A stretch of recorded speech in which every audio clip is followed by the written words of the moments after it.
ولقد آتينا موسى الكتاب وجعلنا معه أخاه هارون وزيرا فقلنا اذهبا إلى القوم الذين كذبوا بآياتنا فدمرناهم تدميرا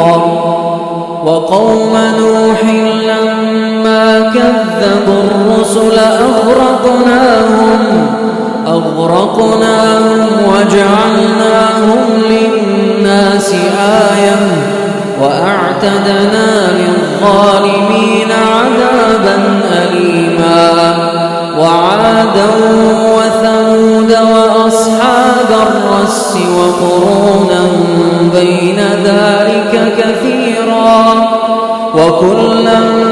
ضربنا له الأمثال وكلا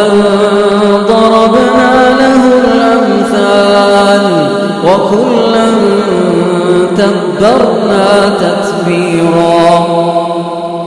ولقد أتوا على القرية التي أمطرت مطر السوء